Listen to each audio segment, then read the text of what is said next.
اونچا پرچم اسلام ہو جائے۔ الحمدللہ رب العالمین والصلاة والسلام علی خاتم النبیین اما بعد فاعوذ باللہ من الشیطان الرجیم بسم اللہ الرحمن الرحیم والصلاة والسلام علیک یا رسول اللہ وعلی آلک واصحابک یا حبیب اللہ والصلاة والسلام علیک یا نبی اللہ وعلی آلک واصحابک یا نور اللہ۔ مدنی چینل کے ناظرین، پروگرام قرآنی صورتوں کا تعارف، اس میں آپ کو خوش آمدید کہتے ہیں۔ اللہ رب العالمین ہم سب کو قرآن مجید فرقان حمید کا علم، فہم اور سمجھنے کی توفیق عطا فرمائے، قرآن پڑھنے کی بھی توفیق دے، قرآن سمجھنے کی بھی توفیق دے۔ اس پروگرام میں ہم قرآن مجید کی ایک صورت مبارکہ، اس کا کچھ تعارف، پس منظر وہ بیان کرتے ہیں، اور یہ سلسلہ الحمدللہ چلتے ہوئے 28ویں پارے تک پہنچا ہے، اور آج ہم سورۃ الممتحنہ، قرآن مجید فرقان حمید کے 28ویں پارے میں سورہ حشر کے بعد جو سورہ مبارکہ ہے سورۃ الممتحنہ، آج اس کا درس سنیں گے۔ اور یہ سورہ مبارکہ ترتیب نزول کے اعتبار سے تو اس کا نمبر 91 ہے، یعنی 91، اور ترتیب تلاوت کے اعتبار سے اس کا نمبر 60 ہے۔ اس سورہ مبارکہ کے 2 رکوع ہیں اور ٹوٹل اس کی آیتیں وہ 13 ہیں۔ سورت بڑی ہے لیکن آیات اس کی وہ 13 ہیں، چونکہ اس میں آیتیں بڑی بڑی، اس میں آیات جو ہیں وہ بڑی بڑی ہیں۔ اور سورۃ الممتحنہ مدنی صورت ہے، یعنی ہجرت کے بعد یہ سورہ مبارکہ مدینہ منورہ میں نازل ہوئی۔ ممتحنہ یعنی یہ کہتے ہیں امتحان لینے والی کو، یعنی عورتوں میں سے جو امتحان لینے والی ہے اسے ممتحنہ کہا جاتا ہے۔ اور یہ بھی ہے کہ ممتحنہ یعنی جس کا امتحان لیا گیا، چونکہ اس سورہ مبارکہ کے اندر ان عورتوں کا بھی تذکرہ موجود ہے جنہوں نے بارگاہ رسالت میں آ کر باقاعدہ بیعت بھی کی، اور آپ صلی اللہ علیہ وسلم نے کئی معاملات پر ان سے بیعت لی، اس کا تذکرہ بھی اس سورہ مبارکہ میں موجود ہے۔ اس سورۃ مبارکہ میں ایک مسلمان کو کفار کے ساتھ کون کون سے تعلق رکھنا روا اور کس کی اجازت نہیں ہے، کیونکہ کئی طرح کے معاملات ہیں۔ ایک ہے معاملات، آپس میں کاروبار، تجارت یہ کرنا، اور ایک آگے موالات ہیں، اور پھر وہ انداز کے یعنی آپس میں پیار محبت کے انداز۔ تو شریعت مطہرہ نے معاملات کی تو اجازت عطا فرمائی ہے، لیکن ایسی دوستی اور محبت اور یاری کہ کفار کے ساتھ کوئی دوستی والے معاملات ہوں، آپس میں ان کے کوئی محبت والے معاملات ہوں، تو ان کی بالکل ممانعت فرمائی ہے۔ اور یہ آیات مبارکہ، اور بلکہ اس کی سورۃ مبارکہ کی پہلی آیت میں ہی اللہ پاک نے مسلمانوں کو اس چیز کی ممانعت فرما دی تھی۔ چنانچہ اللہ پاک ارشاد فرماتا ہے، بسم اللہ الرحمن الرحیم، یا ایھا الذین آمنوا لا تتخذوا عدوی وعدوکم اولیاء تلقون الیہم بالمودۃ وقد کفروا بما جاءکم من الحق یخرجون الرسول وإیاکم ان تؤمنوا باللہ ربکم ان کنتم خرجتم جہادا فی سبیلی وابتغاء مرضاتی تسرون الیہم بالمودۃ وانا اعلم بما اخفیتم وما اعلنتم ومن یفعلہ منکم فقد ضل سواء السبیل۔ ترجمہ: اے ایمان والو، میرے اور اپنے دشمنوں کو دوست نہ بناؤ۔ تم انہیں دوستی کی وجہ سے خبریں پہنچاتے ہو، حالانکہ یقیناً وہ اس حق کے منکر ہیں جو تمہارے پاس آیا۔ وہ رسول کو اور تمہیں اس بنا پر نکالتے ہیں کہ تم اپنے رب اللہ پر ایمان لائے۔ اگر تم میری راہ میں جہاد کرنے اور میری رضا طلب کرنے کے لیے نکلے تھے تو پھر ان سے دوستی نہ کرو۔ مطلب یہ ہے کہ تم ان کی طرف محبت کا خفیہ پیغام بھیجتے ہو، اور میں ہر اس چیز کو خوب جانتا ہوں جسے تم نے چھپایا اور جسے تم نے ظاہر کیا، اور تم میں سے جو یہ کرے یعنی دوستی کرے تو بے شک وہ سیدھی راہ سے بہک گیا ہے۔ ناظرین کرام، اس سورہ مبارکہ میں اللہ پاک نے واضح طور پر ایمان والوں کو یہ ارشاد فرما دیا کہ یا ایھا الذین آمنوا لا تتخذوا عدوی وعدوکم اولیاء، اے ایمان والو میرے دشمن اور اپنے دشمنوں کو تم دوست نہ بناؤ۔ انہوں نے تو تمہیں وہاں سے نکال دیا اس بات پر کہ تم ایمان لائے ہو، اب بھی تم ان کی طرف کوئی پیغام محبت کا پہنچاتے ہو، تو یہ احکامات نازل فرما دی۔ اس کے پیچھے بھی ایک واقعہ ہوا تھا، اس کا پورا ایک پس منظر ہے، اور وہ واقعہ اور وہ پس منظر یہ ہے کہ جب نبی کریم علیہ السلام فتح مکہ کے بارے میں ایک تیاری فرما رہے تھے، آپ کی مشاورتیں جاری، اپنے قریبی اصحاب سے میٹنگ کر رہے ہیں اور ایک تیاری کر رہے ہیں فتح مکہ کے لیے، تو ایک خاتون مکہ مکرمہ سے مدینہ منور آئی۔ جب وہ مدینہ منور آئی تو اس خاتون سے نبی کریم صلی اللہ علیہ وسلم نے پوچھا کہ کیا تم مسلمان ہو کر آئی ہو؟ تو اس نے کہا نہیں۔ فرمایا کیا تم نے ہجرت کی ہے؟ تو اس نے کہا نہیں۔ تو پوچھا پھر کیوں آئی ہو؟ تو کہا کہ میں غربت کی وجہ سے میں آیا ہوں، اور اس خاتون کا تعلق چونکہ بنی ہاشم کے خاندان میں سے تھا، تو وہاں پہ کچھ لوگوں نے، یعنی حضرت عبد المطلب آپ ان کی جو اولاد میں سے تھے، انہوں نے کچھ نہ کچھ اس کی مدد کی۔ اتنے میں ایک اور شخص تھے، انہوں نے بھی ان کی کچھ مدد کی، 10 دینار بھی دیے اور کچھ کپڑا اور کچھ اور چیزیں، لیکن ساتھ ساتھ یہ کہا کہ میں تمہیں ایک خط دیتا ہوں اور تم جا کر کفار کو یعنی قریش کو یہ خط دے دینا۔ اس خط میں انہوں نے پورا فتح مکہ کے حوالے سے لکھ دیا کہ مسلمان اور نبی صلی اللہ علیہ وسلم یعنی مدینہ سے باقاعدہ اب یہ فتح مکہ کی تیاریاں کر رہے ہیں، یہ تم پر آئیں گے، یہ لشکر لے کر آئیں گے، اور اس طرح کا کچھ اس نے لکھ دیا۔ اب یہ لکھا تو اللہ پاک نے اپنے نبی صلی اللہ علیہ وسلم کو اس کا علم عطا فرمایا، اور ہم کہتے ہیں یہ کہ حضور اللہ کی عطا سے علم رکھتے ہیں۔ اب وہ جو خط لکھنے والے تھے، انہوں نے خط اس لیے لکھا تھا کہ وہ کوئی اپنی حفاظتی تدبیر کر لیں، اس عورت کو دیا، اس نے بڑا محفوظ کیا اور یہ روانہ ہو گئی۔ اللہ نے جب اپنے نبی علیہ السلام کو پوری اطلاع دے دی، سب کچھ خبر بھی عطا فرما دی، تو آپ نے کچھ لوگوں کو گھوڑوں پر پیچھے بھیجا، ان میں سے حضرت علی کرم اللہ تعالی وجہہ الکریم آپ بھی تھے۔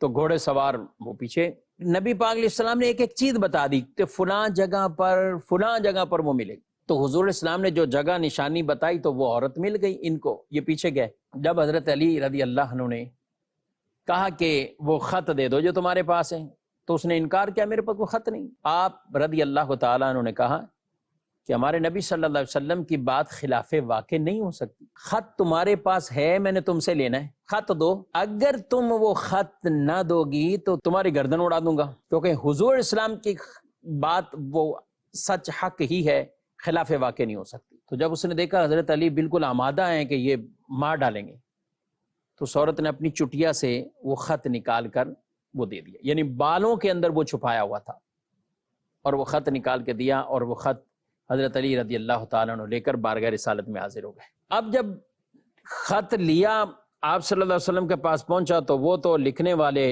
حضرت حاتب تھے، بدری صحابی تھے، اب انہوں نے ان کے نام لکھا ہوا ہے۔ آپ صلی اللہ علیہ وسلم نے بلا لیا، اے حاتب یہ خط تم نے لکھا ہے؟ تو یہ کہنے لگے یا رسول اللہ صلی اللہ علیہ وسلم، جب سے میں اسلام لایا ہوں اور آپ کا غلام بنا ہوں، میں نے کبھی کوئی خیانت والا معاملہ یا کوئی ایسی چیز نہیں کی۔ معاملہ یہ کہ قریش کے لوگ وہاں پہ میرے اہل خانہ کو، میرے بچوں کو ستا رہے ہیں، تکلیفیں پہنچاتے ہیں۔ آپ کے ساتھ جتنے بھی مہاجرین یہ ہجرت کر کے ہیں، ان کے کوئی نہ کوئی رشتہ دار خاندان والے پیچھے مکے میں موجود ہیں، جس کی وجہ سے وہ ان کے گھروں کو تکلیف نہیں پہنچاتے، لیکن میرا وہاں کوئی بھی نہیں ہے۔ میں نے خط اس لیے صرف ایک فطرتاً جو اولاد کی محبت ہوتی ہے اس وجہ سے لکھ دیا تھا تاکہ وہ میرے بچوں پہ تکلیف نہ کریں اور انہوں کو نہ ستائیں، میں قریش پر کوئی ایک احسان کر دوں، باقی جو معاملہ ہے وہ تو ہونا ہی ہے، جو اللہ تعالیٰ نے مقدر فرما دیا ہے، یعنی فتح مکہ، یہ ساری جو کچھ ہے وہ تو ہونا ہی ہے۔ یہ ایک عذر پیش کیا، معافی طلب کی، عذر پیش کیا۔ حضرت عمر رضی اللہ تعالیٰ عنہ جلال میں آئے کہ میں تو اس کا کام نہ کر دوں یا رسول اللہ صلی اللہ علیہ وسلم، اس کا کام ہی تمام کر دیا جائے۔ تو آپ صلی اللہ علیہ وسلم نے فرمایا نہیں عمر، تم جانتے ہو یہ بدر میں ہمارے ساتھ، اور بدر والوں کی یہ شان بھی گویا کہ بیان فرما دی کہ اللہ پاک نے ان کی مغفرت فرمائی۔ تو حضرت عمر کی آنکھوں سے آنسو جاری ہو گئے، سبحان اللہ، کہ اور اس پر یہ آیت مبارکہ نازل ہو گئی، کیا ایمان والو تم اپنے اور میرے دشمنوں کو دوست نہ بناؤ، وہ تمہارے بھی دشمن ہیں اور میرے بھی دشمن ہیں، تم ان سے دوستی کی وجہ سے رسول کریم کی پوشیدہ خبریں ان تک پہنچاتے ہو، حالانکہ وہ تمہارے پاس آئے ہوئے حق یعنی اسلام اور قرآن ان سب کا انکار کرتے ہیں، اور رسول کریم صلی اللہ علیہ وسلم کو اور تمہیں انہوں نے اس بنا پر مکہ مکرمہ سے نکالا ہے۔ تم ان کافروں سے دوستی نہ کرو، تم انہیں خفیہ محبت کا پیغام بھیجتے ہو، حالانکہ میں سب چیزیں جانتا ہوں، یعنی اللہ فرماتا ہے میں ظاہر بھی جانتا ہوں، جو چھپاتے ہو تم وہ بھی میں جانتا ہوں۔ تو یوں پھر اس کی ممانعت ہو گئی، اور یہ دوستی کے احکامات اور یہ ساری چیزیں بھی اسی میں بیان فرما دیا کہ ان سے نہ کوئی دوستی کرے، نہ ان سے کوئی ایسا تعلق رکھے، اللہ کی رضا کے لیے جو دوستی کرتے ہیں اور اللہ کی رضا کے لیے دشمنی کرتے ہیں۔ جی ہاں، من حب للہ وابغض للہ وَأَعْطَى لِلَّهِ وَمَنَعَ لِلَّهِ، یہ چار چیزیں مختلف جو روایات میں بیان ہے، جس کی محبت بھی اللہ کے لیے ہو، بغض بھی اللہ کے لیے ہو، عطا کرنا بھی اللہ کے لیے ہو، منع کرنا بھی اللہ کے لیے ہو، فقد استکمل الایمان، اس کا ایمان کامل ہو گیا۔ قیامت کے دن اللہ ان سے فرمائے گا کہ وہ لوگ کہاں ہیں، وہ لوگ کہاں ہیں، کون سے لوگ؟ میرے جلال کی وجہ سے جو آپس میں ایک دوسرے سے محبت رکھتے، وہ لوگ کہاں ہیں، یعنی جن کی محبت اللہ کے لیے تھی، تو فرمایا آج انہیں میں اپنے عرش کے سائے میں رکھوں گا، آج کوئی سایہ اور نہیں، عرش کے سائے میں رکھوں گا، اور اس عرش کے سائے کے علاوہ اور کوئی سایہ نہیں ہو۔ تو ہماری محبت، تعلق، یہ سب کچھ بھی کیا ہے؟ اللہ کے لیے ہونا چاہیے۔ کہیں بغض ہے تو وہ بھی اللہ کے لیے، دشمنی ہے تو وہ بھی اللہ کے لیے۔ ہاں، اللہ کے دشمنوں سے، اللہ رسول اللہ صلی اللہ علیہ وسلم کے دشمنوں سے دشمنی رکھی جائے گی۔ لا تجد قوما یؤمنون باللہ والیوم الآخر یوادون من حاد اللہ ورسولہ، کہ آپ اس قوم کو نہیں پائیں گے جن کا اللہ اور آخرت پر ایمان ہے، وہ محبت کریں ان سے جو اللہ اور اس کے رسول کے دشمن ہیں، نہیں کریں، ان سے وہ محبت نہیں کریں گے۔ اور ان کی شانوں کو اللہ نے جو بیان فرمایا، اولئک کتب فی قلوبہم الایمان، اللہ ان کے دلوں میں ایمان لکھ دیتا ہے، انہیں کامیاب گروہ کہا، انہیں حزب اللہ، اللہ کی جماعت، اللہ کا گروہ فرمایا گیا۔ تو محبت اللہ کے لیے، منع اللہ کے لیے، محبت اور دشمنی یہ اللہ کے لیے ہو۔ بڑھتے مزید آیات مبارکہ، اور اس میں کافی آیات ایسی ہی ہیں، یہ تعلقات ہی جو بیان کیے گئے آپس میں، اور یاد رکھیں قرآن نے یہ واضح بیان فرما دیا، فرمایا لن تنفعکم ارحامکم ولا اولادکم یوم القیامہ یفصل بینکم واللہ بما تعملون بصیر، تمہارے رشتے اور تمہاری اولاد قیامت کے دن تمہیں کوئی نفع نہیں دیں گے، ہرگز نفع نہیں دیں گے۔ اللہ تمہارے درمیان جدائی کر دے گا، اور اللہ تمہارے کام خوب دیکھ رہا ہے۔ یعنی جن اولاد کی وجہ سے تم کفار سے دوستی کرتے ہو، ان سے اپنے محبت اور یہ تعلق بڑھاتے ہو، قیامت کے دن ظاہر ہے اللہ جدائی کر دے گا۔ فرما بردار مسلمان وہ جنت میں ہوں گے، کفار دوزخ میں ہوں گے، تو یہ جدائی تو ہوگی۔ اور اولادیں بھی اگر ایسی ہیں جس میں ایمان اور کفر کا یہ فرق ہے، تو ایمان والے جنت میں ہوں گے، کافر وہ دوزخ میں ہوں گے، تو جدائی کر دے گا اللہ۔ ہاں، مومن رشتہ دار ہوں، مومن اولادیں ہوں، بالکل ایک دوسرے کے کام بھی آئیں گے، فائدہ بھی پہنچائیں گے، ان کی دوستی یہاں بھی ہے وہاں بھی ہے۔ اللہ فرماتا ہے الاخلاء یومئذ بعضهم لبعض عدو الا المتقین، اس دن گہرے دوست ایک دوسرے کو دشمن ہو جائیں گے سوائے پرہیزگار دشمن نہیں، بلکہ ان کے آپس میں گہری دوستی ہو۔ والذین آمنوا واتبعتهم ذریتهم بإیمان الحقنا بهم ذریتهم وما التناهم من عملهم من شیء، اور جو لوگ ایمان لائے اور ان کی جس اولاد نے ایمان کے ساتھ ان کی پیروی کی، ان کی اتباع کی، تو ہم ان کی اولاد کو ان کے ساتھ ملا دیں گے۔ والدین کے عمل میں سے کوئی کمی نہیں ہوگی، ان کی اولادیں بھی ان کے ساتھ ملا دیں گے۔ تو ایمان والے رشتہ دار، ایمان والی اولادیں، ایمان والے دوست احباب، یہ سب قیامت کے دن یہ آپس میں ملیں گے، یہ دوستی بھی اور یہ رشتے بھی رہیں گے، یہ تعلق بھی رہیں گے۔ مگر اگر ایمان کا ہی رشتہ نہیں ہے تو پھر چاہے قرابت دار ہوں، چاہے اولادیں ہوں، چاہے کوئی بھی ہو، لن تنفعکم ارحامکم ولا اولادکم، پھر اللہ فرماتا ہے تمہارے یہاں نہ رشتے یہ کام آنے نہ تمہاری اولادوں نے کام آنے۔ اللہ ایمان پر عافیت والی اور نبی پاک علیہ السلام کی غلامی والی ہمیں بھی موت عطا فرمائے، ہماری اولادوں کو بھی عطا فرمائے۔ یہ ایمان پر استقامت یہ ضروری ہے۔ ایسی اولادیں ہوں، ایمان والی اولادیں ہوں، تو ان کے جو والدین نیک دنیا سے جا چکے ہیں اللہ ان اولادوں کو بھی والدین کے ساتھ ملا دے گا۔ ایسے رشتے قائم رکھنے چاہیے۔ تو مزید آگے بھی سنتے ہیں ناظرین کرام، آیت نمبر 12، عورتوں سے بیعت لینے کا معاملہ۔ فتح مکہ کے دن جب آپ صلی اللہ تعالیٰ علیہ وآلہ وسلم مردوں سے بیعت لے کر فارغ ہوئے تو پھر عورتوں سے بیعت لی، اور اللہ پاک نے قرآن پاک میں اس کو ذکر فرمایا۔ فرمایا یا ایھا النبی اذا جاءک المؤمنات یبایعنک علی الا یشرکن باللہ شیئا ولا یسرقن ولا یزنین ولا یقتلن اولادہن ولا یأتین ببہتان یفترینہ بین ایدیہن وارجلہن ولا یعصینک فی معروف فبایعہن وَاسْتَغْفِرْ لَهُنَّ اللَّهُ إِنَّ اللَّهَ غَفُورٌ الرحیم۔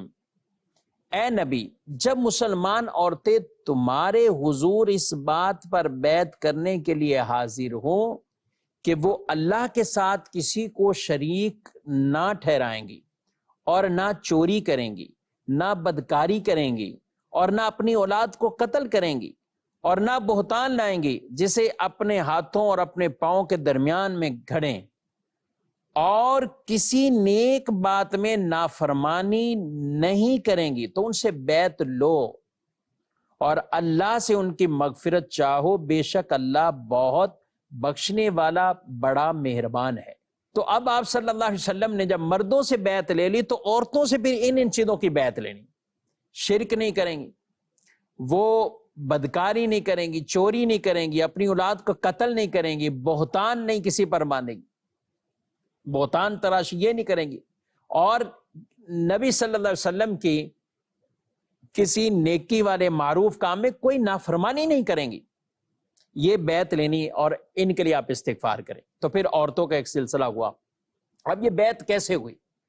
نبی کریم صلی اللہ تعالیٰ علیہ وآلہ وسلم کے بارے میں کہ بیعت کی وہ کیفیات، ایک پانی کا بڑا برتن لیا تھا، آپ نے اس میں ہاتھ لیا اور عورتوں نے بھی پانی والے اس برتن میں اپنے ہاتھ ڈال دیے۔ یہ اس طرح بیعت، کیونکہ مردوں کی جو بیعت تھی تو وہ آپ کے ہاتھ پر ہاتھ رکھ کر ہوتی، جیسا کہ بیعت رضوان میں بھی اور مختلف بیعتوں میں بھی ہوا۔ مسلم شریف کی حدیث ہے آپ صلی اللہ علیہ وسلم نے عورتوں سے بیعت لیتے ہوئے کسی کا ہاتھ مس نہیں کیا، یعنی اماں عائشہ صدیقہ رضی اللہ تعالیٰ عنہ نے اسے بیان کیا اور قسم اٹھا کر بیان کیا کہ اللہ کی قسم رسول اللہ صلی اللہ علیہ وسلم نے کسی عورت کے ہاتھ کو مس نہیں کیا، کلام آپ نے کیا اور ان سے یوں بیعت لی۔ اور یہ بھی بیان کیا کہ بڑا برتن تھا اور اس میں ہاتھ ڈالا گیا اور ان عورتوں نے بھی ہاتھ ڈال دیا، تو یعنی پانی میں ان کا ہاتھ تھا، تو یوں یہ مختلف کیفیت بیان کی۔ یہ یاد رکھیں کہ آپ صلی اللہ تعالیٰ علیہ وسلم شارع اسلام، اور آپ نے جب ایسا عمل نہیں کیا تو پھر آج کل اگر کوئی معاذ اللہ اس طرح بلا اجازت شرعی ایک کسی غیر محرم کے ہاتھ میں اپنا ہاتھ دے، اور وہ بھی پیری مریدی کے نام پر کوئی عورت اپنے کسی پیر کے ہاتھوں میں اپنا ہاتھ دے، یا پیر ان کو ٹچ کر رہا ہو، یا بے پردگی سے ان کے سامنے عورتیں آ رہی ہوں اور پیر بھی وہاں ہو، یہ کہاں کی شریعت ہے؟ کہاں اجازت دی گئی؟ کوئی اجازت اس کی چیز کی نہیں۔ پیر غیر محرم ہے تو پھر ظاہر ہے وہاں پردے کے احکامات پورے وہ لاگو ہوں گے، پورے وہاں لاگو۔ اس لیے ان خواتین کو بھی دین کی یہ باتیں سیکھنی چاہیے، جو پتہ نہیں طرح طرح کے مختلف لوگ پیری مریدی کے نام پر، جو پیری مریدی کی شرائط پر بھی پورے نہیں اترتے، ایک پیر کے اندر جو شرائط ہونی چاہیے اس پر بھی وہ پورے نہیں اترتے، اور عورتوں کے جمع غفیر ان کے پاس لگے ہوئے۔ اس سے اپنی جان چھڑائیں۔ وہ مائیں بہنیں، ان سے میں کہوں گا اپنی عزت اپنی عفت کا خیال کریں، اور اس طرح کی بے پردگی والے معاملات کہیں بھی جا کر نہ کریں، نہ کسی ایسے پیر کے پاس جائیں۔ پیری مریدی شریعت میں ہے، اور وہی پیر ہوتا ہے، وہی مرشد ہوتا ہے جو سیدھی راہ پہ چلانے والا، سنی صحیح العقیدہ ہو، عالم دین ہو، اس کا سلسلہ وہ متصل ہو، اور وہ فاسق نہ ہو۔ یہاں تو پوری پوری نمازیں جا رہی ہیں، روزے ترک کیے جا رہے ہیں، داڑھی نہیں ہے، پیر صاحب پیر بنے ہوئے ہیں داڑھی کٹوانے والے، دیگر اور کئی طرح کے گناہ جاری، اور انہی کو لوگ پیر بنائے ہوئے ہیں اور اہل سنت کو یوں بدنام کرتے ہیں۔ اہل سنت کا ان سے کوئی تعلق نہیں۔ امام اہل سنت الشاہ امام احمد رضا خان رحمۃ اللہ تعالی علیہ، آپ نے باقاعدہ اس پر فتاویٰ دی۔ آپ اسی مدنی چینل کی اسکرین پر قبلہ شیخ طریقت امیر اہل سنت دامت برکاتہم العالیہ کو اس طرح کے موضوعات اور اس طرح کے ٹاپک پر کئی مرتبہ بات کرتے ہوئے سنیں۔ آپ خود بھی بیعت فرماتے ہیں، بیعت کرتے ہیں، مگر آپ نے کبھی یہ اعلان نہیں کیا کہ میں تمہیں ان سے اس لیے روک رہا ہوں کہ تم میرے مرید بن جاؤ۔ نہیں نہیں نہیں، دین کی وہ تعلیم اور تربیت دے رہے ہیں کہ ایسے شخص کا تو پیر بننا یہی ٹھیک نہیں ہے، وہ تو اپنے آپ کو صحیح کر لے، دوسروں کو وہ کیا ہدایت دے گا۔ تو اس لیے محترم ناظرین کرام، ایسے لوگوں سے اپنی جان چھڑانی چاہیے۔ جو شرن پیر ہی بننے کا حال نہیں ہے تو اس کا کوئی مرید ہی پھر درست نہ ہوا، یعنی مرید ہونا ہی اس کا درست نہ ہوا، نہ وہ مرید ہوا نہ کچھ ہوا۔ آپ کسی جامع شرائط پیر کے وہ مرید بن جائیں، لیکن جامع شرائط پیر جو ہوگا وہ کبھی بھی عورتوں سے اس طرح ہاتھ ملائے گا، نہ عورتوں سے ہاتھ مس کرے گا، نہ وہاں بے پردگی کے معاملات ہوں گے، نہ کچھ اور ہوگا، شائبہ ہی نہیں ہوگا وہاں جہاں ہو جامع شرائط۔ ان چیزوں کا ہمیں خیال رکھنا چاہیے، اور یہ قرآنی احکامات ہیں۔ ناظرین کرام، سورہ ممتحنہ کے چند ہی آیات پہ میں نے درس دیا ہے، پوری سورہ مبارکہ 28ویں پارے میں موجود ہے، آپ اس کو پڑھیں گے تو ایسے کئی اور بھی احکامات ہیں کہ ایک مسلمان کے غیر مسلم سے تعلقات وہ کیسا ہونا چاہیے۔ بعض اوقات نوکری یا صرف خرید و فروخت کے معاملات وہ تو اس کو روا رکھتے ہوئے، لیکن اور بھی پھر کئی طرح کے تعلقات وہ شروع کر لیے جاتے ہیں، یہ ان کے شرن بھی قطعاً اجازت نہیں ہے۔ اللہ پاک ہمیں دین اسلام کے احکامات پر درست عمل کرنے کی توفیق عطا فرمائے، آمین بجاہ النبی الامین صلی اللہ علیہ وسلم۔ یہی ہے آرزو تعلیم قرآن عام ہو جائے، ہر ایک پرچم سے اونچا پرچم اسلام ہو جائے۔